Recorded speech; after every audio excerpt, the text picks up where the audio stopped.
The morning wind carried a bitter chill as Tabitha Caldwell stuffed the last of her belongings into a worn leather satchel, her fingers trembling from both cold and fear. She had planned this escape for weeks, carefully saving every penny she could spare and memorizing the stagecoach schedules. Freedom was just beyond the eastern horizon, if she could only reach it before the ranch stirred to life. Tabitha paused, listening intently for any sounds that might indicate someone was awake. The main house remained dark and silent, the bunkhouse where the ranch hands slept equally still. She drew a shaky breath, pulling her woolen shawl tighter around her shoulders. The year was 1875, and for a 23-year-old woman alone in Wyoming Territory, the journey ahead would be perilous. But staying with him, had become impossible. The wooden floorboards of the porch creaked beneath her boots as she stepped outside. Dawn was still at least an hour away, the stars still bright in the vast western sky. Tabitha had timed her departure perfectly. If she hurried, she could reach town before the first stagecoach departed for Cheyenne. She crept toward the small stable where she had hidden her packed bags the night before. The plan was simple. Take Maple, the gentle mare that she had raised from a foal, ride to town, sell the horse for extra traveling money, and board the eastbound stage. By the time anyone realized she was gone, she would be miles away, heading toward a new life far from the confines of the Diamond T Ranch. Going somewhere, Tabby? The deep voice from the shadows of the stable nearly stopped her heart. Tabitha froze, her hand clutching the satchel so tightly her knuckles turned white. She knew that voice. There was no mistaking the rich timbre that had once made her pulse quicken with affection rather than fear. Tucker Xavier stepped into the pale moonlight, his tall frame blocking the stable entrance. His face was partially obscured by the shadow of his hat brim, but she could feel his eyes on her, intense and questioning. "Let me pass, Tucker," she said, striving to keep her voice steady. "Please. In the middle of the night? With your bags packed?" He moved closer, and now she could see his expression not angry as she had expected, but wounded. "You were just going to disappear? Without a word?" Tabitha took a step backward. "I left a letter. On my dresser." "A letter?" Tucker removed his hat, running a hand through his dark hair. 5 years together, and I get a letter. "I can't do this anymore," she whispered. "This isn't the life I wanted." "And what life is that?" "The one I promised you. The one we were building together." He gestured toward the sprawling ranch lands that surrounded them, silver blue in the moonlight. "We weren't building anything together," Tabitha countered, finding her courage. "You were building your dream. I was just here, existing in the background while you expanded your empire." Tucker flinched as if she had slapped him. "That's not true. When was the last time we really talked, Tucker? When was the last time you asked me what I wanted? What I dreamed about?" Tears threatened, but she blinked them away. "I came west with you because I loved you, because I believed in us. But I've been invisible for years." The pain in his eyes was unmistakable now. "Tabby, don't call me that." She cut him off. "Not anymore." Tucker took another step toward her, close enough now that she could see the stubble on his jaw, the lines around his eyes that hadn't been there when they'd first met in St. Louis. He was still handsome, still the man who had charmed her with promises of adventure and a life of freedom under the western skies. But promises, she had learned, were easier to make than to keep. "I know I've been distant," he said softly. "The drought, the cattle prices dropping, the trouble with Harrington's outfit, it's been a hard year." "It's been a hard 5 years," she corrected him. "And I've been patient. I've been supportive. But I can't wait any more for you to remember I'm here." Tucker reached out, his fingers gently catching her wrist. "You can't leave." Tabitha tried to pull away, but his grip, while gentle, was firm. "I have to." "No," he said, his voice cracking with emotion. "You can't leave because you'll never leave my heart, Tabitha. No matter how far you go." The sincerity in his words made her pause. For a moment, she was transported back to their early days, when his declarations of love had made her feel like the most treasured woman on earth. "Pretty words," she finally said, "but they don't change anything." "Then let me change things." His grip loosened, becoming a caress rather than a restraint. "Tell me what you need. Tell me how to fix this." "It's too late." "It's not," Tucker insisted. "The stage doesn't leave until 8. We have hours. Talk to me, Tabby." Please. Tabitha hesitated, torn between the safety of her planned escape and the sudden, unexpected opening he was offering. Could she trust him to listen? To truly hear her after all this time?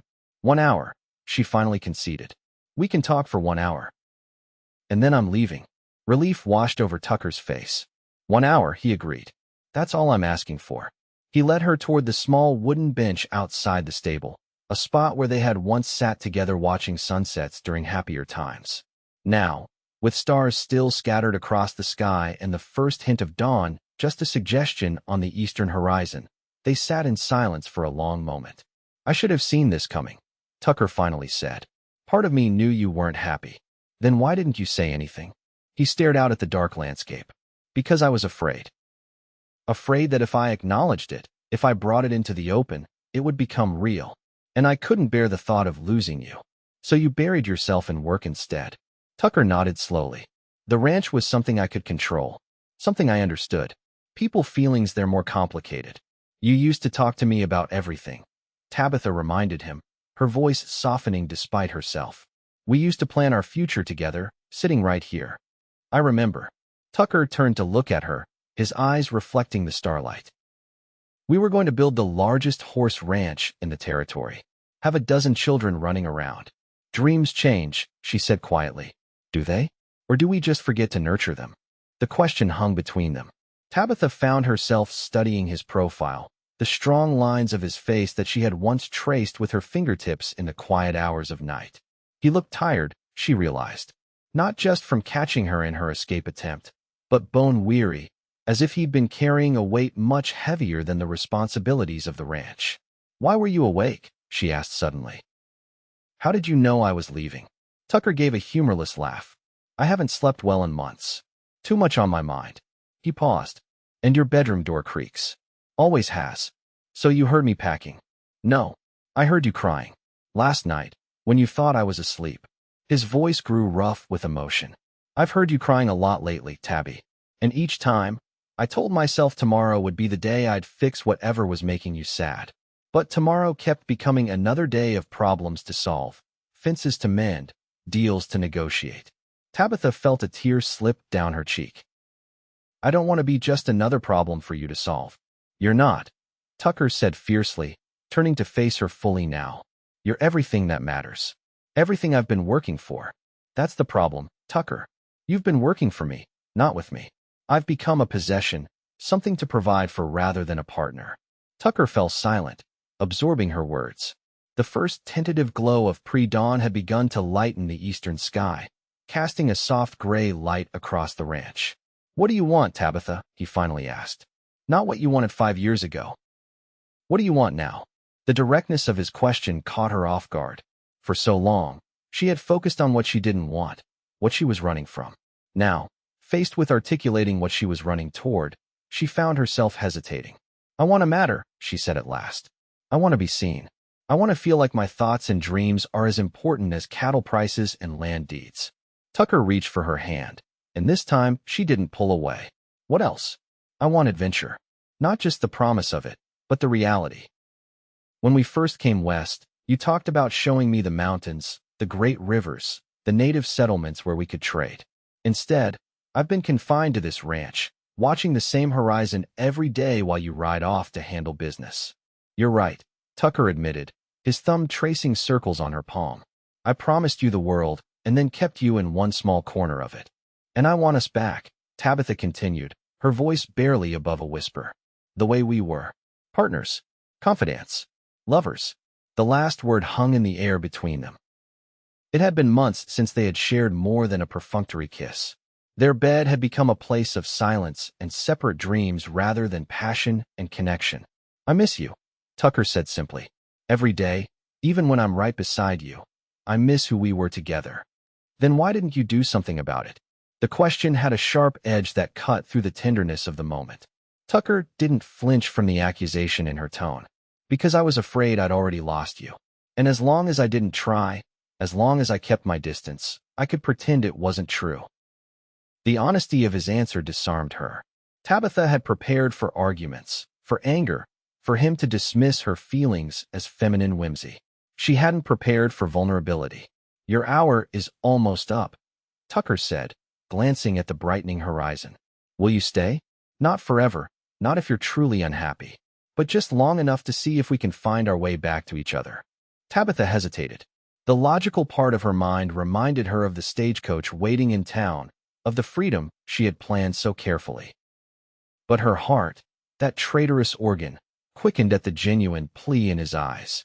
What would be different, she asked, needing more than just pretty words. Everything, Tucker promised, starting with breakfast. Breakfast? She raised an eyebrow, skeptical. Yes. No more eating separately while I review ledgers. We'll eat together, talk about the day ahead. Like we used to. He squeezed her hand gently. And I want you to come with me today. I'm riding out to the north pasture to check on the new foals. Remember how you used to love seeing the spring births? She did remember. The excitement of new life, the joy of watching wobbly legs strengthen, the satisfaction of helping a mare through a difficult delivery. It had been 3 springs since she'd ridden out with Tucker to see the new additions to their herd. One day, she said cautiously. I'll stay one more day. Relief flooded Tucker's face. One day, he agreed. And if you still want to leave tomorrow, I won't stop you. I'll drive you to town myself. The first rays of sunlight broke over the distant hills, casting long shadows across the ranch yard. A rooster crowed from the henhouse, announcing the arrival of morning.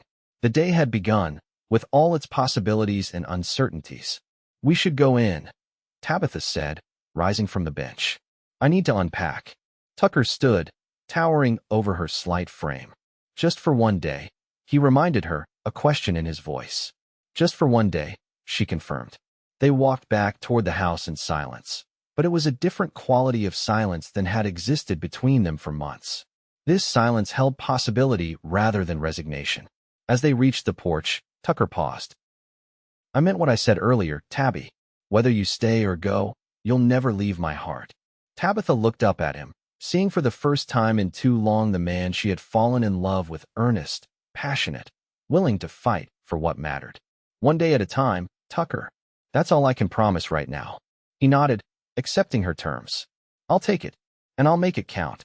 As they entered the house together, Tabitha felt a flicker of something she hadn't experienced in a long while: hope. Not enough to abandon her escape plans entirely, but enough to give this one day a chance. Perhaps, just perhaps, there was still something worth saving in the life they had built together. The morning sunlight spilled across the kitchen table as Tabitha stirred sugar into her coffee. The familiar routine felt strangely new as she watched Tucker move about, preparing breakfast himself rather than waiting for Mrs. Holloway, their cook, to arrive from her cabin behind the main house. I didn't know you could make flapjacks, Tabitha observed, noting his surprisingly deft handling of the cast-iron skillet. Tucker flipped a golden brown cake with a flourish. There's a lot you don't know about me these days. That's my fault. The admission, so simply stated, disarmed her. Where did you learn? From watching my mother, before she died, he said, sliding the flapjack onto a growing stack. And then from necessity, during cattle drives when the cook had his hands full feeding 20 hungry men. Tabitha sipped her coffee, pondering this revelation. There had been a time when they had shared everything: their histories, their secrets, their dreams. When had they stopped telling each other the small stories that made up a life? These past few years, Tucker continued, setting the plate of flapjacks between them. I've been trying so hard to build something worthy of you that I forgot to include you in the building. I never asked for an empire, Tucker. Just a home. A partnership. He nodded, taking the seat across from her. I know that now. I think I've always known it. But somewhere along the way, I convinced myself that success meant expansion, more cattle, more land, more money. Tabitha drizzled maple syrup over her flapjacks, considering his words. The ranch is beautiful, Tucker. What you've accomplished is remarkable. But a home isn't just walls and land. It's the people who share it, he finished for her. The connections between them. They ate in companionable silence for a few minutes. The flapjacks were surprisingly good, light and fluffy, with a hint of cinnamon that Tabitha hadn't expected. After breakfast, Tucker said, I'd like to show you something before we ride out to check the foals. Curiosity piqued, Tabitha agreed. They finished their meal with easy conversation that reminded her of earlier days, Tucker describing a new stallion he'd acquired for breeding, Tabitha sharing observations about the spring wildflowers beginning to bloom near the creek. Simple things, but the kind of everyday exchanges that had once formed the fabric of their relationship.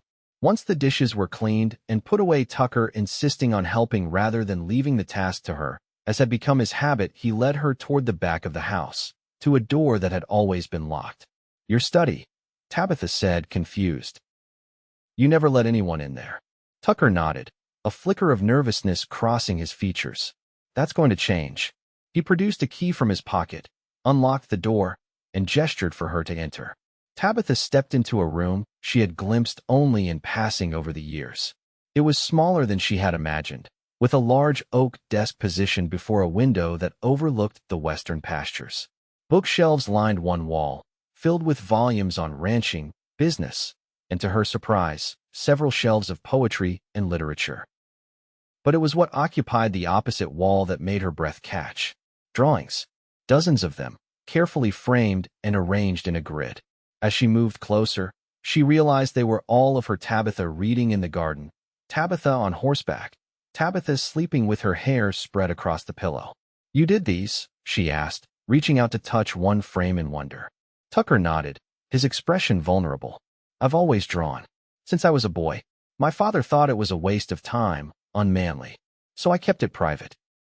"They're beautiful," Tabitha whispered, moving slowly along the wall, taking in each image. Some were detailed portraits, others quick sketches capturing a moment or gesture. All of them were rendered with obvious care, and she realized with a tightening in her throat deep love. "I've drawn you almost every day since we met," Tucker said quietly. "Even these past few years, when we were drifting apart. I'd watch you when you didn't know I was looking, try to capture what I couldn't seem to hold on to in real life." Tabitha turned to him, tears welling in her eyes. "Why didn't you ever show me?" Tucker ran a hand through his hair, a gesture of self-consciousness she hadn't seen in years. "At first, because I wasn't sure they were good enough. Later, because they had become too revealing, too honest about how I was feeling." "What do you mean?" He moved to stand beside her, pointing to a drawing dated from the previous winter. It showed Tabitha standing at the window, her back to the viewer, her posture speaking of loneliness and longing. "I could see you slipping away," he said softly. "I could draw it, acknowledge it here in private, but I couldn't bring myself to face it in the light of day." Tabitha studied the drawing, seeing herself through Tucker's eyes, the isolation, the yearning for something beyond the glass. It was startlingly accurate. "You saw me," she murmured. "You just never let me know you were looking." "I was a coward," Tucker admitted, "afraid that if I acknowledged the distance between us, it would only grow wider. Instead, your silence created the very thing you feared." Tucker nodded, accepting the truth of her words without defense. "I want to tear down the walls I've built, Tabby. Starting with this one. No more locked doors between us. No more hidden parts of myself." The gesture moved her deeply. This revelation of Tucker's artistic side, his willingness to share something so private and vulnerable, was more meaningful than grand declarations or promises. "Thank you," she said simply, reaching for his hand. He entwined his fingers with hers, the contact sending a familiar warmth through her that she had almost forgotten. "There's more I want to share with you, if you'll let me." "Today's not over yet," Tabitha reminded him, a small smile playing at her lips despite herself. "I'm still listening." They left the study together, Tucker not bothering to lock the door behind them, a symbolic gesture that wasn't lost on Tabitha. As they headed toward the stables to saddle horses for their ride, she found herself thinking about the drawings, about the man who had created them.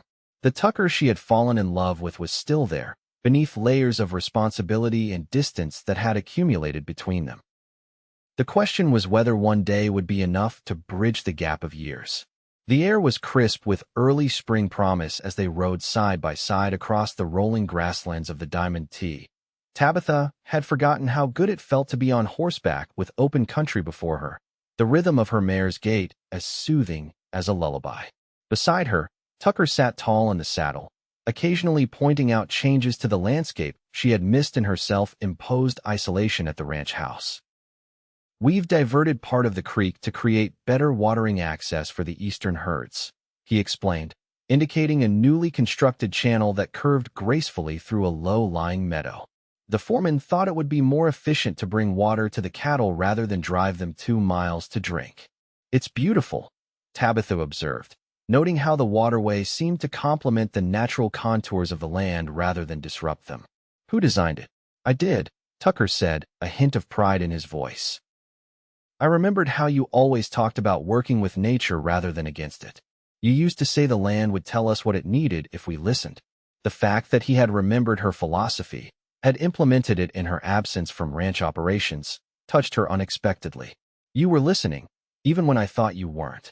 Tucker gave her a sidelong glance. I've always listened to you, Tabby, even when I was too stubborn or preoccupied to show it. They rode in companionable silence for a while, cresting a gentle hill that offered views across the vast expanse of the ranch. From this vantage point, Tabitha could see how much the Diamond T had grown since they had first purchased the original parcel of land 5 years earlier. What had once been a modest homestead with a few hundred acres was now a sprawling operation that stretched to the horizon. You've accomplished so much, she said, genuine admiration in her voice despite her complicated feelings. We have, Tucker corrected her. None of this would exist without you. Tabitha raised an eyebrow skeptically. I haven't been involved in ranch decisions for years. Haven't you? Tucker reined his horse to a stop, turning to face her fully. Who nursed our first prize bull back to health when everyone said he should be put down? Who suggested breeding our stock with the hardier Spanish cattle to withstand the harsh winters?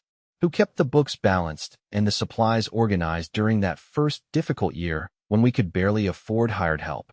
Put that way, Tabitha had to acknowledge her contributions had been significant in the beginning.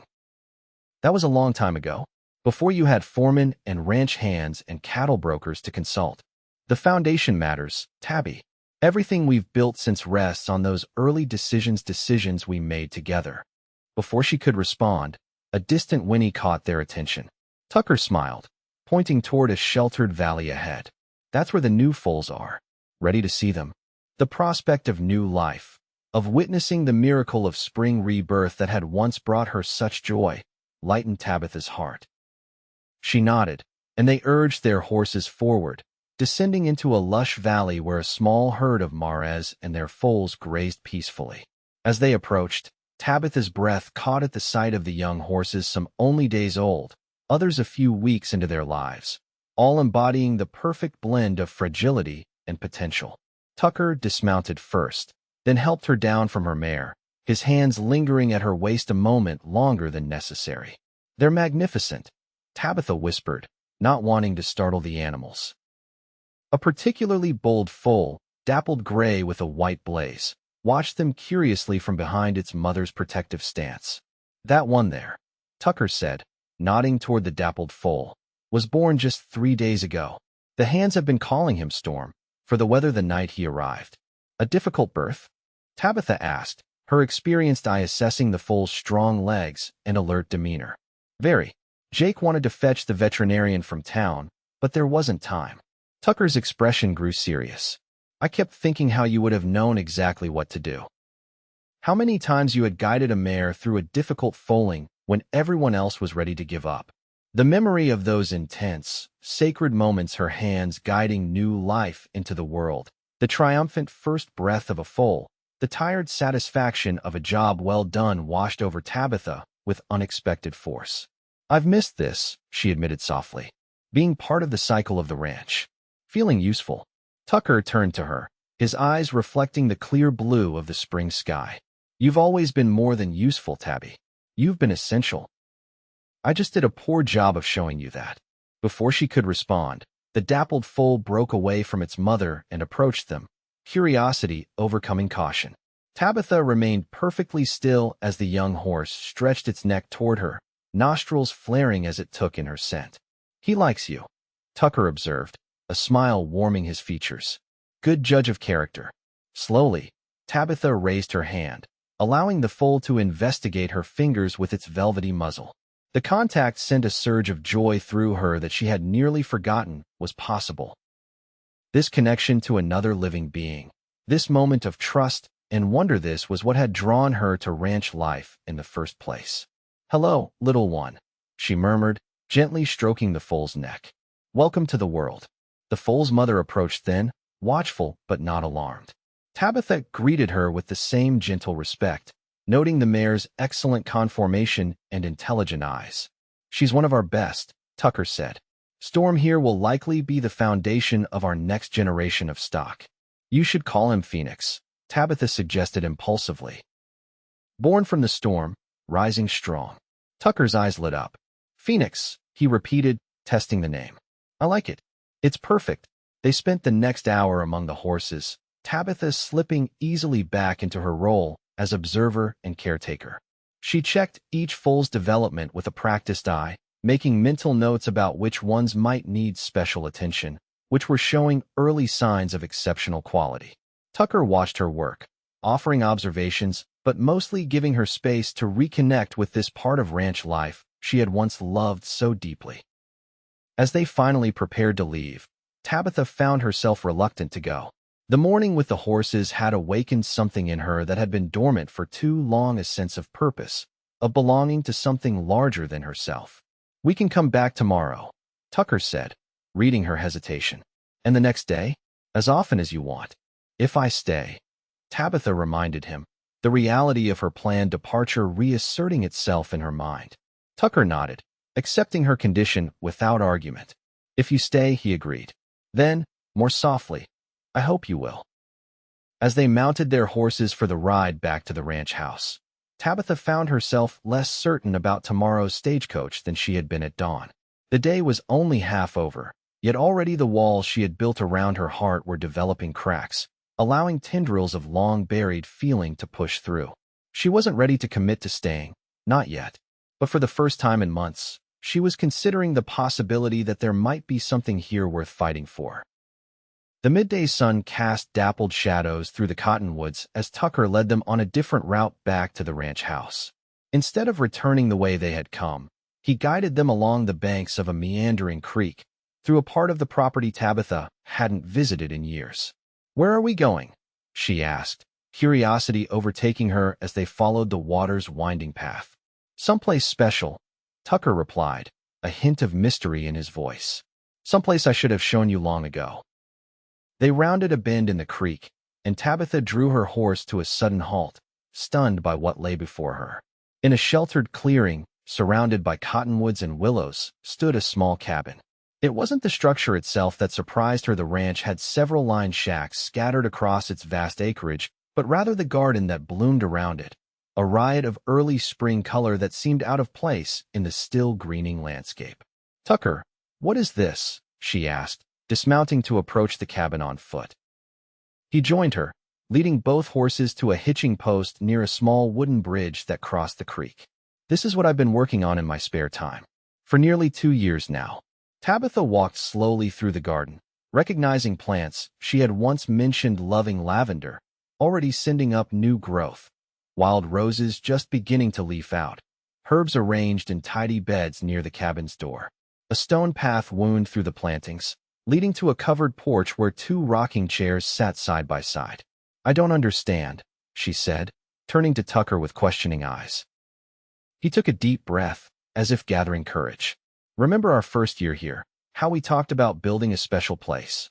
Somewhere that could be just ours, away from the main house and all its responsibilities." Tabitha nodded slowly. They had dreamed of such a retreat during those early days, sketching plans by candlelight, debating the perfect location. Like so many of their shared dreams, it had been set aside as the ranch grew and demanded more of their attention. "I started building it for your birthday 2 years ago," Tucker continued. "I wanted it to be a surprise, a place where we could reconnect, remember why we came west in the first place. But you never showed it to me," Tabitha said, a touch of accusation in her tone. Tucker's expression clouded with regret. "By the time it was ready, we were hardly speaking. I convinced myself you wouldn't care, that it was too late. So I kept working on it alone, adding things I thought you might like, pretending that someday I'd find the courage to bring you here." The admission pierced Tabitha's heart. While she had been nursing her hurt and planning her escape, Tucker had been building this testament to what they once had, this physical manifestation of hope for what they might reclaim. "May I see inside?" she asked softly. Tucker nodded, producing a key from his pocket. He unlocked the cabin door and stepped back, allowing Tabitha to enter first.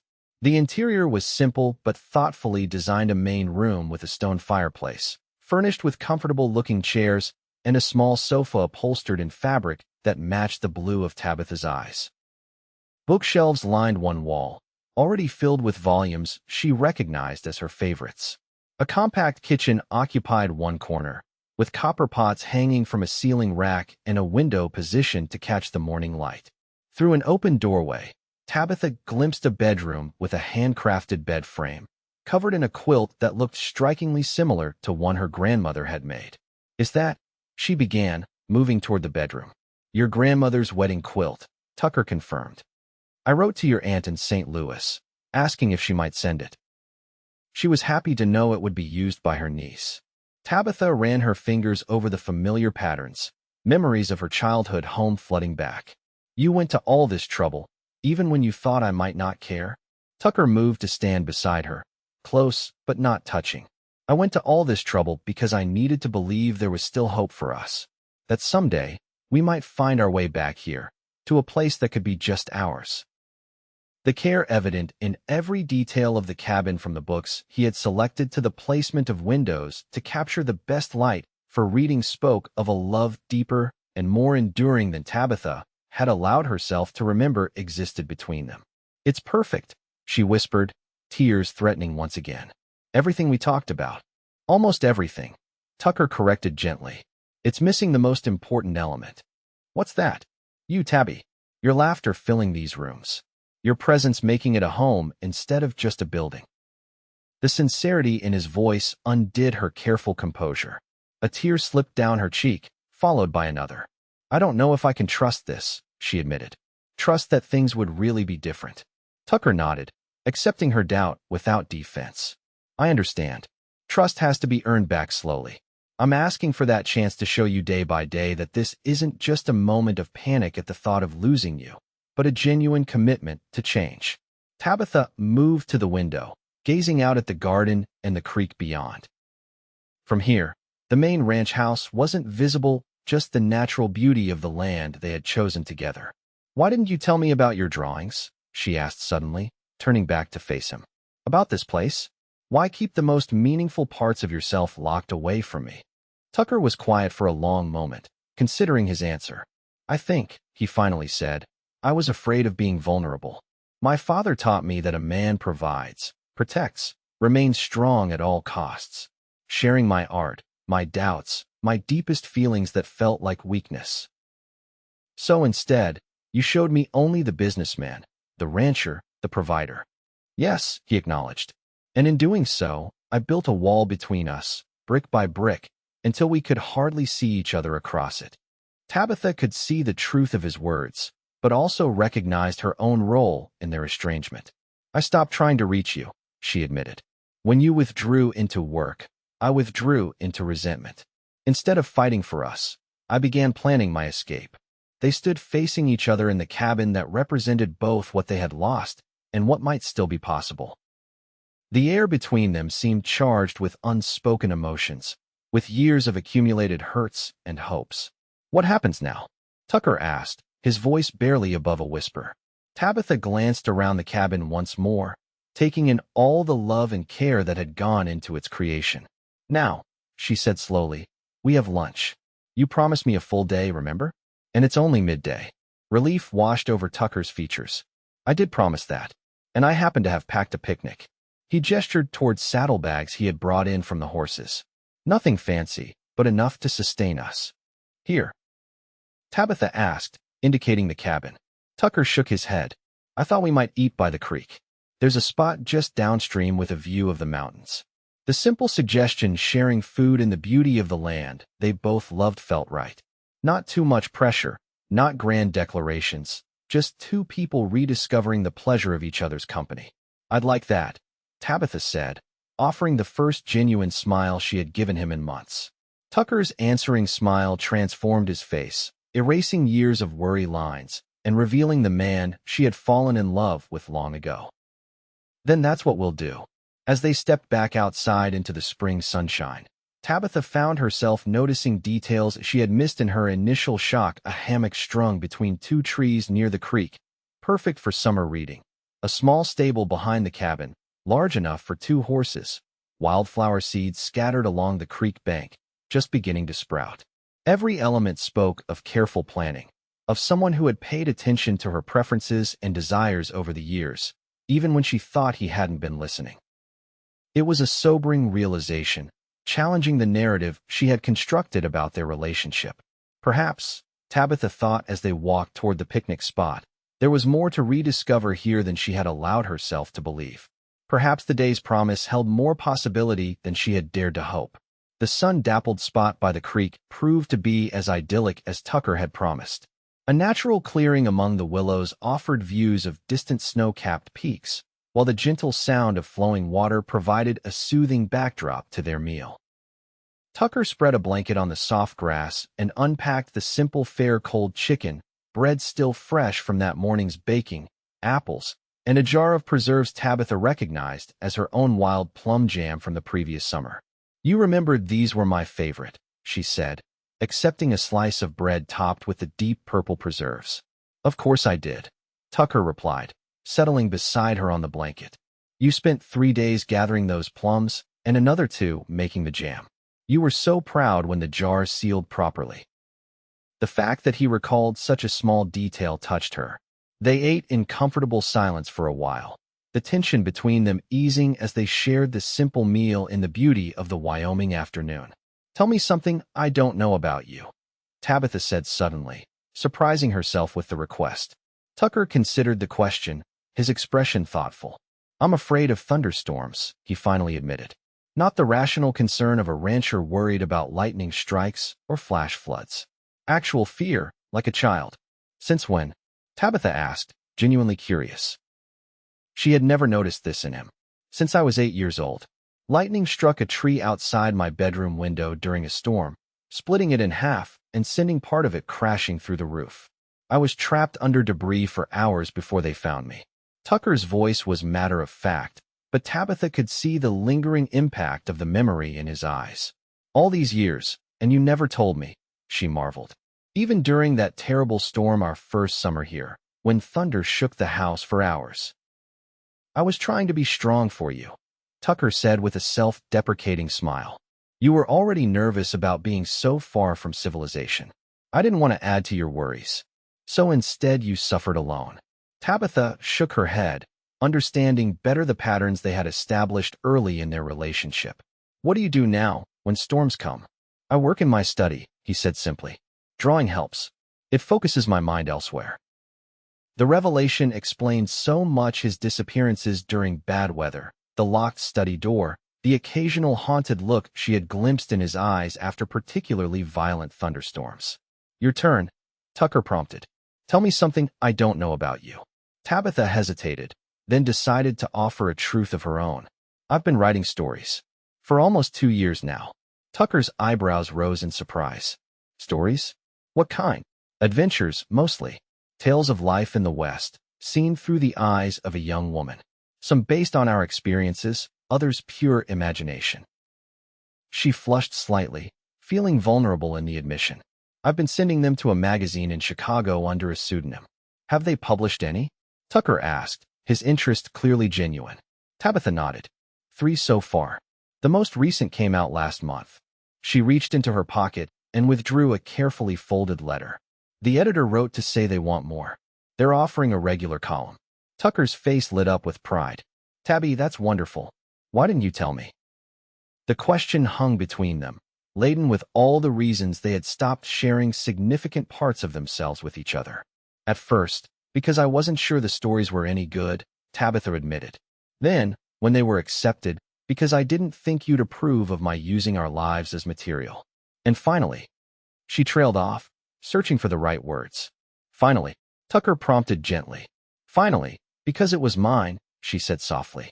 "Something that belonged just to me, when everything else in my life seemed defined by the ranch, by being your wife." Instead of looking hurt as she had feared, Tucker nodded in understanding. "You needed something that was yours alone. Something that couldn't be absorbed into the diamond tea." "Yes," she said, relieved by his comprehension. "Would you let me read them someday?" he asked, no demand in his tone, just simple interest. The request, so respectfully made, touched her. "I'd like that," she found herself saying. "They're in my trunk, the one I packed to leave with." A shadow crossed Tucker's face at the reminder of her planned departure, but he pushed it aside. "I'm honored you'd share them with me." They finished their meal as the conversation turned to lighter topics. A new foal expected any day from their best breeding mare, the spring roundup that would begin the following week. A letter Tucker had received from an old friend back east who was considering a visit. As they packed up the remains of their picnic, Tabitha realized with surprise that she was enjoying herself, truly enjoying Tucker's company in a way she hadn't for years. The wall between them hadn't dissolved entirely, but cracks had formed, allowing glimpses of the connection they had once shared. "What would you like to do this afternoon?" Tucker asked as they folded the blanket together, their hands briefly touching in the process. The question was simple but profound in its implication. He was giving her choice, agency, in how they spent their time. It was a small thing, perhaps, but significant in its departure from the pattern they had fallen into, where Tucker made decisions and Tabitha accepted them. "Could we ride to Eagle Bluff?" she suggested, naming a spot on the property they had often visited during their first year, before the demands of the expanding ranch had consumed their time. Tucker's eyes lit with pleased surprise. "I'd like nothing better." They mounted their horses and set off toward the distant ridge, riding side by side through meadows beginning to green with spring's promise. The afternoon stretched before them, filled with possibility, and Tabitha found herself wondering if one day might indeed be enough to change the course of two lives that had drifted so far apart. Eagle Bluff stood like a sentinel above the surrounding plains, offering views that stretched for miles in every direction. Reaching it required a steep climb along a narrow trail, but the effort was rewarded with a panorama that never failed to take Tabitha's breath away. As they reached the summit and dismounted to let the horses rest, Tabitha walked to the edge of the bluff, feeling the warm afternoon breeze tug at her hair. Below, the Diamond T spread like a patchwork quilt: pastures, creek beds, the distant cluster of buildings that formed the ranch headquarters. From this height, she could see the vastness of what they had built together, appreciate the beauty of the land they had chosen to call home. Tucker joined her at the edge, maintaining a respectful distance. "I'd forgotten how peaceful it is up here," he said, his voice quiet against the whisper of the wind. "We used to come at least once a month. Until we got too busy," Tabitha finished for him. "Too focused on expanding, improving, acquiring." Tucker nodded, acknowledging the truth in her words. "I convinced myself we were building a legacy, something that would outlast us." "But what good is a legacy if you sacrifice the present to create it?" Tabitha asked, not accusingly, but with genuine curiosity. "If the people meant to share it grow so far apart, they become strangers?" "No good at all," Tucker admitted, his gaze sweeping across the landscape below. "That's what I've been realizing these past few months, watching you withdraw further and further into yourself. A ranch, cattle, land, they're just things, meaningless without someone to share them with." Tabitha turned to study his profile, noting the sincerity in his expression.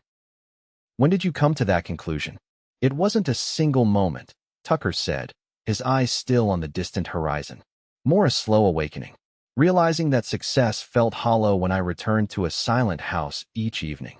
Understanding that all the expansion in the world couldn't fill the growing emptiness between us." He looked at her then, his gaze direct.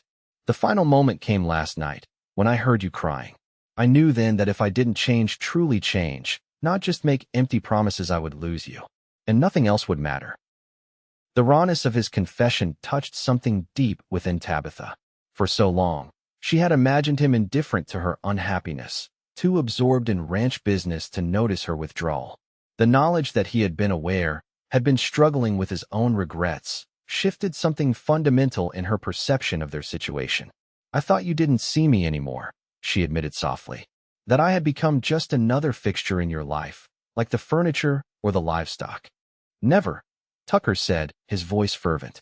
"I've always seen you, Tabby. Even when I was worst at showing it." He gestured toward the vast expanse of the Diamond T below them. "Look at what we've created together. Every creek, every pasture, every structure holds a memory of us working side by side. The day we chose this land. The first cattle drive. The night we stayed up until dawn nursing that sick calf everyone said would die. The memories flooded back, moments of partnership, of shared purpose and triumph, of the deep connection that had drawn them together in the first place. "We were good together once," Tabitha acknowledged, her voice barely above a whisper. "We still can be," Tucker said, not reaching for her physically but offering his heart nonetheless. "If you're willing to try." Tabitha closed her eyes, feeling the warm sun on her face, the gentle breeze carrying the scents of sage and pine. This land had become part of her, had shaped her just as surely as her experiences in the East had formed her earlier self. Could she really leave it behind? Leave him behind? "I don't know if I can trust that things will be different," she finally said, opening her eyes to meet his gaze directly. Words are easy in moments of crisis. It's the daily choices that reveal true change. "Then let me show you," Tucker replied simply. "Day by day. Not just today, but tomorrow and all the tomorrows after that. If you'll stay and give us that chance." Before Tabitha could respond, a distant rumble of thunder interrupted the moment. They both turned to see dark clouds gathering on the western horizon, moving swiftly toward them. "A spring storm," Tucker observed, a flicker of that childhood fear crossing his features before he mastered it. "We should head back before it catches us in the open." They mounted quickly, beginning the descent from Eagle Bluff as the wind picked up, carrying the unmistakable scent of approaching rain. The horses, sensing the changing weather, moved briskly down the trail, requiring Tucker and Tabitha's full attention to navigate the increasingly treacherous path. By the time they reached level ground, the storm was nearly upon them, dark clouds obliterating the afternoon sun and plunging the landscape into premature twilight. Lightning flashed in the distance, followed seconds later by a deep roll of thunder. "The line shack by Cottonwood Creek," Tucker called over the rising wind. "It's closer than the main house or the cabin. We can wait out the worst of it there." Tabitha nodded her agreement, and they urged their horses to a gallop, racing the storm across the open grassland. Despite their speed, the first heavy drops began to fall as the simple structure came into view, a haven in the gathering darkness. They reached the line shack just as the skies opened in earnest, rain coming down in sheets that reduced visibility to mere yards. Tucker dismounted quickly, helping Tabitha from her horse before leading both animals to the lean-to-shelter attached to the side of the small building. By the time they ducked inside, they were both soaked, hair plastered to their heads, clothes clinging to their bodies. The interior of the line shack was spare but functional: a small stove for heating and cooking, a rough-hewn table with 2 chairs, a narrow bunk against one wall, and shelves stocked with basic supplies for ranch hands caught out in bad weather. Tucker immediately moved to the stove, checking the kindling box beside it. "We're in luck," he said, finding it well supplied. "I can get a fire going to warm us up and dry our clothes." As he busied himself with building the fire, Tabitha wrung water from her hair, acutely aware of her wet clothing and the chill that had settled into her bones. Outside, the storm intensified, rain lashing against the single window, lightning illuminating the interior in brief, stark flashes. Each crack of thunder made Tucker's hands pause momentarily in their work, a subtle tell that Tabitha would never have noticed if he hadn't shared his secret fear earlier. Now, watching his controlled reaction to the violent storm, she felt a surge of tenderness toward him.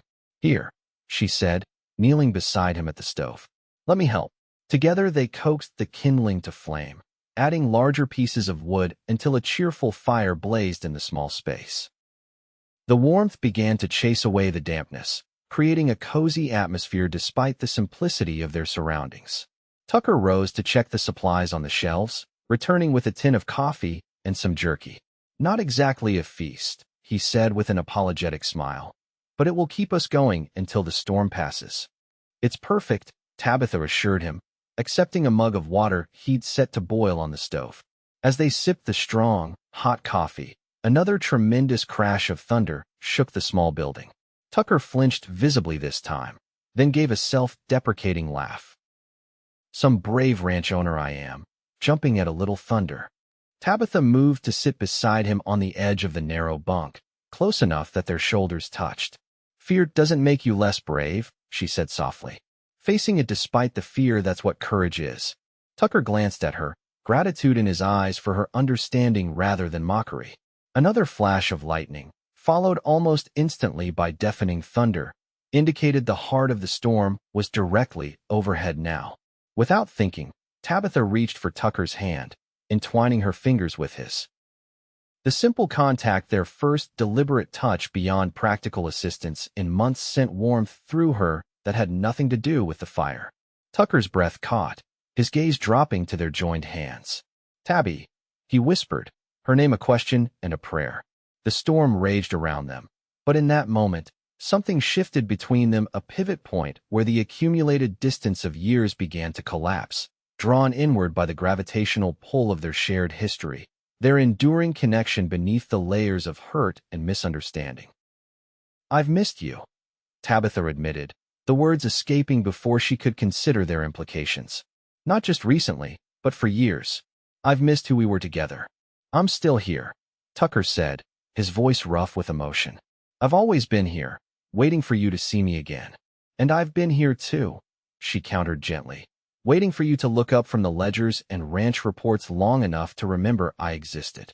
The brutal honesty of their exchange hung in the air between them, not accusatory but cleansing, like the storm that washed the landscape clean outside. "We've both been fools," Tucker finally said, squeezing her hand, "letting pride and fear pull us apart when we should have been pulling together." Another crash of thunder, and this time Tucker didn't flinch, whether from growing accustomed to the storm or from the anchoring presence of Tabitha's hand in his. Neither could say. "Do you remember the first storm we weathered together?" Tabitha asked, her voice soft with reminiscence. "In that leaky old cabin our first month here." Tucker smiled at the memory. "The roof leaked in 7 different places. We spent the night moving buckets around, trying to save our few possessions from water damage. And when we finally gave up and just sat in the middle of the floor, surrounded by buckets and pots, you started laughing." Tucker finished, his eyes warming with the recollection. "Said we'd finally found a way to collect enough water for your vegetable garden. You looked at me like I was crazy," Tabitha recalled. "And then you started laughing too. We sat there in that leaking cabin, soaked to the skin, laughing until we couldn't breathe. That was the moment I knew for certain I'd made the right choice," Tucker said quietly. "Not just in the land or the ranch, but in you, in us." The simplicity of his declaration, the depth of feeling behind it, touched Tabitha profoundly. "We were happy then," she murmured. "Everything was a challenge, but we faced it together. We can be happy again," Tucker said, turning to face her fully, still holding her hand in his. "The challenges are different now, but we can still face them side by side, if you're willing." The question hung between them, weighted with all the hope and fear of two people standing at a crossroads. Outside, the storm began to move east, the thunder more distant, the rain lessening to a steady patter rather than a driving downpour. Tabitha studied Tucker's face in the warm glow of the fire, the strong lines she knew by heart, the earnest eyes that had first captured her attention in a crowded St. Louis ballroom 6 years earlier. She saw in him both the young man she had fallen in love with and the mature rancher he had become, with all his strengths and flaws, his dreams and fears. "I can't promise to stay forever," she said finally. "Not yet, but I can promise to truly try to rebuild what we once had." Relief and hope transformed Tucker's expression. "That's all I'm asking for, Tabby. A chance to show you, day by day, that things can be different, that I can be different." The intimacy of the moment, the vulnerability they had both shown, created a current between them that was impossible to deny. When Tucker raised his free hand to gently brush a strand of damp hair from her cheek, Tabitha leaned into the touch, closing her eyes briefly at the tenderness of the gesture. "I've missed touching you," he confessed, his voice low. "Missed the simple things, holding your hand, brushing your hair from your face, the way you used to curl against me in sleep." The words awakened memories of physical closeness that had once been as natural as breathing between them. How long had it been since they had truly touched, beyond the perfunctory contact of two people sharing a house, but little else? "I've missed it too," Tabitha admitted, meeting his gaze with newfound honesty. "More than I allowed myself to acknowledge." The confession hung in the air between them, charged with possibility. Tucker's eyes dropped to her lips, a question in them that he was hesitant to ask aloud. Tabitha answered by leaning forward slightly, an invitation he didn't misunderstand. When their lips met, it was like coming home after a long journey, familiar yet new, comfortable yet thrilling. The kiss deepened naturally, years of separation dissolving in the rediscovery of each other. Tucker's hand moved to cradle her face, his touch reverent, while Tabitha's fingers tangled in his still damp hair, drawing him closer. They broke apart only when the need for breath became imperative, both slightly dazed by the intensity of their connection. Outside, the storm had passed, leaving behind only the gentle patter of rain and distant rumbles of thunder. The storm's moving on, Tabitha observed unnecessarily, her voice slightly breathless. Tucker nodded, making no move to release her. "We should probably head back before dark," he said, though his tone suggested he was in no hurry to leave the intimacy of the moment. "Probably," Tabitha agreed, equally reluctant. Neither moved. The fire crackled in the small stove, casting dancing shadows across the simple interior of the lined shack. After a moment, Tucker spoke again, his voice thoughtful. "Whatever you decide tomorrow, Tabby, whether you stay or go, I want you to know today has been a gift I didn't deserve, but will always treasure." The sincerity of his words touched her deeply. "It's been a day of surprises," she acknowledged. "And revelations. Good ones, I hope," Tucker said, a question in his eyes. Tabitha nodded slowly. "Yes, good ones."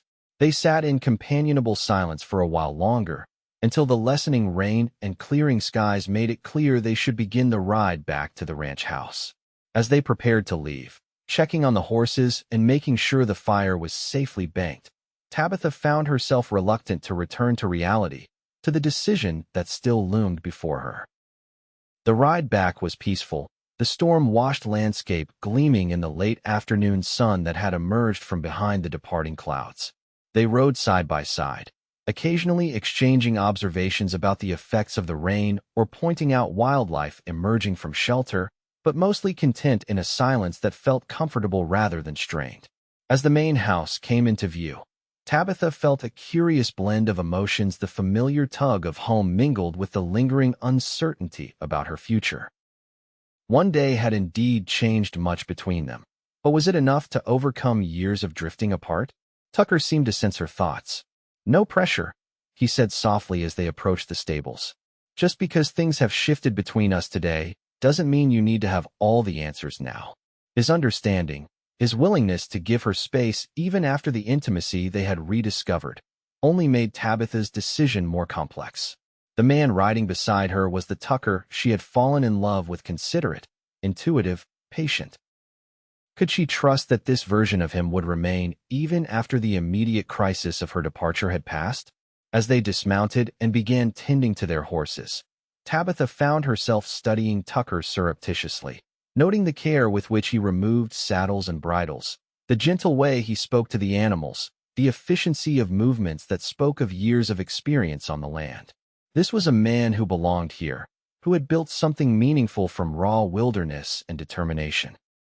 The question was whether she still belonged here too, whether the connection they had begun to rebuild today was strong enough to anchor her to this place, to him, when for so long she had been planning her escape. As the sun dipped toward the western horizon, casting long shadows across the ranch yard, Tabitha knew the day was drawing to a close. Soon, she would need to make her decision. Stay or go. Trust in the possibility of change, or protect herself from further disappointment. The weight of choice pressed upon her as they walked together toward the main house, where lights had begun to glow in the windows, beckoning them home. Lamplight spilled warm and golden from the windows of the main house as Tabitha and Tucker approached. The familiar sight stirred conflicting emotions in Tabitha's heart, the comfort of returning to known surroundings after a day of emotional revelations, mingled with the lingering question of whether this place truly was home anymore. Mrs. Holloway had left dinner warming on the stove before departing for her own cabin, a savory stew that filled the kitchen with appetizing aromas.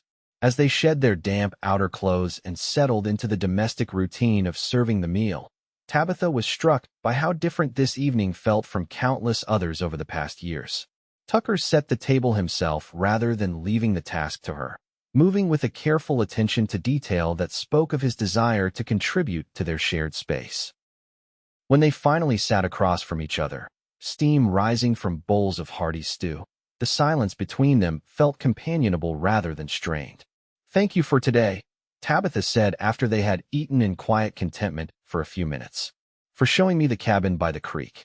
For being honest about things you've kept hidden." Tucker nodded, his expression thoughtful. "I should have done it long ago. Shared those parts of myself instead of compartmentalizing my life, rancher in public, artist in private, husband somewhere in between." "We both made mistakes," Tabitha acknowledged, surprising herself with the admission. For so long, she had placed the blame for their estrangement squarely on Tucker's shoulders, seeing only his withdrawal without recognizing her own. "What would you change?" Tucker asked, genuine curiosity in his voice. "If we were to try again, really try, what would you need to be different?" The directness of his question deserved an equally honest answer. Tabitha considered carefully before responding. "I would need to be a true partner," she said finally. "Not just in name, but in reality. Consulted on decisions that affect our future, included in the business of the ranch if I choose to be, respected for my contributions whatever form they take." Tucker nodded, accepting her terms without defensiveness. "What else?" "Time together that isn't just snatched between ranch crises," Tabitha continued, warming to the topic now that she saw he was truly listening. "Regular days like today, riding together, sharing meals without ledgers or account books between us, talking about things that matter." "And the cabin," Tucker suggested. "Time there, away from the main house and all its responsibilities. A place that's just ours." "Yes," Tabitha agreed, the idea appealing strongly. "The cabin would be our refuge, not just another property on the Diamond T." They continued talking as they finished their meal, outlining a vision of shared life that incorporated lessons from their past, mistakes, more communication, clearer boundaries between work and personal time, a commitment to honoring each other's individual pursuits alongside their joint endeavors. As Tucker poured coffee for them both, Tabitha realized they were planning a future together as if her departure tomorrow had already been decided against. The ease with which they had fallen into these discussions both heartened and frightened her, heartened because it showed how natural their connection still was when they allowed it to flourish, frightened because easy conversations over dinner didn't guarantee lasting change. "You're worried," Tucker observed, reading her expression with an accuracy that reminded her of their early days together. "About whether any of this will last beyond today." Tabitha nodded, grateful for his perception. "Words are easy in moments of crisis." She repeated her earlier concern. "It's the daily choices that reveal true change." "You're right to be cautious," Tucker acknowledged, no hint of resentment in his tone. "I've given you years of evidence that I can lose sight of what matters most when the pressures of running the ranch take over." He reached across the table, not quite touching her hand, but leaving his own palm up in invitation. "All I can offer is my promise to try, every day, to be the man you deserve, and the freedom to leave if I fail." The simplicity of his offer, its lack of emotional manipulation or desperate pleading, touched Tabitha deeply. This was the Tucker she had fallen in love with, straightforward, honest, respectful of her autonomy, even when it might cost him everything. She placed her hand in his, the contact sending a current of warmth through her that belied the gravity of the moment. "I need to think," she said softly. "Alone, if you don't mind." Tucker nodded, squeezing her hand gently before releasing it. "Of course. Take all the time you need." After they had cleared the dinner things away together, another small but meaningful change from their usual pattern, Tabitha retreated to the front porch, wrapping a shawl around her shoulders against the evening chill. The storm had left the air clean and crisp, stars beginning to emerge in the darkening sky as she settled into one of the rocking chairs that faced the vast expanse of their land. From here, she could see the distant outline of hills where they had ridden that afternoon, the fields where cattle grazed, the creek that wound its way through the property like a silver ribbon in the fading light. 5 years of her life had been invested in this place, in transforming it from raw wilderness to productive ranch land. But more than that, 5 years of her heart had been poured into building a life with Tucker. Could she really walk away from all they had created together? From the man who, despite his flaws and failings, still had the power to make her pulse quicken with a single touch? The front door opened quietly behind her, and Tucker emerged with a steaming cup in hand. "Thought you might like some tea," he said, setting it on the small table beside her chair. "I'll leave you to your thoughts." Before he could retreat, Tabitha reached out, catching his hand. "Stay," she invited. "Just for a while." Tucker settled into the chair beside hers, their matched rockers creaking gently as they gazed out at the Wyoming night together. The familiar sounds of the ranch settling into evening surrounded them, cattle lowing in the distance, the soft nickering of horses in the stable, night birds calling to one another across the darkening landscape. "I wrote about this in one of my stories," Tabitha said after a comfortable silence. "The peace of a ranch at twilight. The way the day's work fades into a kind of quiet satisfaction as night falls." Tucker turned to her, interest warming his features. "I'd like to read that one," he said. "All of them, actually, even the ones where I'm not entirely charitable about ranch life." She asked, a hint of teasing in her voice. "Especially those," he replied with a soft laugh. "I suspect I could learn a lot from seeing our life through your eyes." The simple acknowledgement of her perspective, the value he placed on her observations, eased something tight within Tabitha's chest. This was the essence of what she had been missing, being seen, truly seen, by the man she had chosen to share her life with. They rocked in companionable silence as full darkness settled over the land, the only light now coming from the windows of the house behind them and the brilliant canopy of stars overhead. The decision Tabitha faced seemed both monumental and, somehow, already made not in any single moment, but in the accumulated experiences of the day, in the rediscovery of connection that had never truly been lost, merely buried beneath layers of misunderstanding and neglect.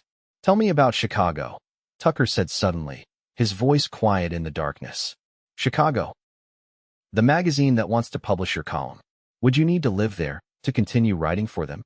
The question revealed that he had been thinking ahead, considering practical implications rather than simply reacting emotionally to her potential departure. "No," Tabitha replied, touched by his foresight. "They accept submissions by mail. The editor said many of their contributors live far from the city." Tucker nodded, absorbing this information. "So you could write from here, if you wanted to. Share your stories of the West while still living it." "I could," she agreed. "If I stayed." The conditional hung between them, neither pushing for resolution before its time. In the vast Wyoming night, with stars scattered like diamond dust across the velvet sky, the weight of decision seemed less burdensome than it had in the harsh light of dawn. "Whatever you choose," Tucker said finally, his voice soft but certain. "I want you to be happy, Tabby. Here with me, or elsewhere if that's what your heart needs." The selflessness of his statement, coming from a man who had built an empire through determination and force of will, moved Tabitha deeply. This was love in its purest form, wanting the best for the other, even at cost to oneself. "I think," she said slowly, each word carefully chosen, "that happiness isn't a place. It's not Chicago or Wyoming or anywhere else on a map." Tucker waited, giving her space to find her way through her thoughts. "Happiness is connection," Tabitha continued. "To purpose, to meaning, to the people we love. I lost that connection here, or thought I had, but today." She turned to look at him directly, though his face was mostly shadow in the darkness. "Today I felt it again. With you." The admission seemed to hang in the air between them, fraught with significance. Neither moved for a long moment, the only sound the gentle creak of their rocking chairs and the distant chorus of night insects. "Does that mean?" Tucker began, then stopped, as if afraid to voice the hope her words had kindled. Tabitha reached across the space between their chairs, finding his hand in the darkness. "It means I want to try," she said simply. "Really try, not just go through the motions of being together while living separate lives." The relief in Tucker's exhaled breath was audible. "That's all I'm asking for," he said, his fingers tightening around hers. "A chance to rebuild what we once had, something even stronger this time, because we know what we stand to lose." They sat hand in hand as the night deepened around them. The decision made not in grand declarations, but in the quiet choice to turn toward each other rather than away. Tomorrow would bring challenges, the hard work of rebuilding trust and communication patterns long broken. But tonight, Under the vast Wyoming sky, they had taken the first crucial step, choosing, once again, each other. When they finally rose to go inside, Tabitha paused at the threshold, looking back at the land that had been both her prison and her home these past 5 years. In the morning, the stagecoach would depart for Cheyenne without her. Instead, she would begin the journey of rediscovering what had brought her west in the first place, not just love for a man, but love for a way of life, for the freedom and possibility that the frontier represented. As Tucker's hand came to rest gently at the small of her back, guiding her into the warmth of their home, Tabitha felt the rightness of her decision settle into her bones. Not because staying was easy, but because it offered the chance to build something genuine from the ashes of what they had nearly lost. "Welcome home, Tabby," Tucker whispered as the door closed behind them. And for the first time in too long, the house truly felt like home. Dawn broke over the Diamond T Ranch with a softness that belied the emotional storm of the previous day. Tabitha woke to find Tucker already gone from their bed. A moment of panic seized her until she spotted the note on his pillow, weighted down by a small wildflower. "Checking on the new foals. Didn't want to wake you. Back soon. T." The consideration of the gesture, so different from the abrupt departures she had grown accustomed to, warmed her heart. Tabitha stretched languidly, recalling the tenderness with which they had rediscovered each other the previous night after years of distance. Their lovemaking had been both familiar and new, a recommitment expressed through touch when words seemed insufficient. Rising, she moved to the window that overlooked the eastern pastures. In the distance, she could make out Tucker's figure on horseback, moving slowly among a small herd of mares and foals. Even from afar, she could see the care with which he approached the animals, the patience that had first drawn her to him all those years ago. The stagecoach would be leaving town in less than 2 hours, carrying eastbound passengers toward Cheyenne and beyond. Tabitha felt a curious lightness knowing she would not be among them. The decision to stay, to fight for the life and love she had once cherished, brought with it a sense of purpose that had been missing for too long. She dressed quickly and made her way downstairs, finding Mrs. Holloway already at work in the kitchen, kneading dough for the day's bread. "Good morning, Mrs. Xavier." The older woman greeted her, a knowing twinkle in her eye that suggested she had observed the change in atmosphere between ranch owner and wife. "Good morning, Mrs. Holloway," Tabitha replied warmly. "The day is too beautiful to be indoors. I think I'll take some coffee out to my husband." The domestic term, "my husband," spoken with affection rather than resignation, felt right on her lips for the first time in months. Mrs. Holloway's smile widened as she quickly prepared a thermos of hot coffee and wrapped some freshly baked biscuits in a cloth. "Been a while since you rode out to join him in the morning," the cook observed, handing over the provisions. "Does my heart good to see it." Tabitha accepted the bundle with a smile. "Mine too," she admitted simply. The ride to the eastern pasture took only 15 minutes, the spring morning growing warmer as the sun climbed higher in the cloudless sky. Tucker spotted her approach and rode to meet her, his face lighting with pleasure at the unexpected visit. "I brought breakfast," Tabitha called as they drew near each other. "Thought you might be hungry after your early start." "Starving," Tucker admitted, dismounting to help her down from her mare. His hands lingered at her waist a moment longer than necessary, his eyes searching hers. "You're still here," he said softly, as if confirming that the previous day's revelations and recommitments had been real. "I'm still here," Tabitha confirmed, reaching up to touch his cheek gently. "The stagecoach will have to find another passenger today." The relief in Tucker's expression was profound, though he had been careful not to pressure her decision. They spread a small blanket on the grass, sharing coffee and biscuits as Tucker updated her on the new foals, all healthy, including the dappled colt they had named Phoenix. "I've been thinking about the cabin," Tabitha said as they finished their impromptu breakfast. "What if we spent one night a week there? Make it a rule, no ranch business, no distractions, just us." Tucker's face lit with enthusiasm for the idea. "I'd like that very much," he said. "We could start tonight, if you want. Celebrate your decision to stay." The eagerness in his tone, the boyish anticipation that had been absent from his demeanor for too long, touched Tabitha deeply. "Tonight sounds perfect," she agreed. As they packed up the remains of their breakfast and prepared to return to their respective tasks for the day, Tucker continuing his inspection of the herd. Tabitha planning to work on her latest story for the Chicago magazine. A comfortable silence settled between them. Not the loaded, tense silence of recent months, but the peaceful quiet of two people secure in their connection. "Tucker," Tabitha said just before they parted. "Thank you for stopping me yesterday morning, for saying what you did about me never leaving your heart." His expression softened with emotion. "I meant every word," he said simply. "Always will." They parted with a kiss that held the promise of reunion, each returning to their work with renewed purpose.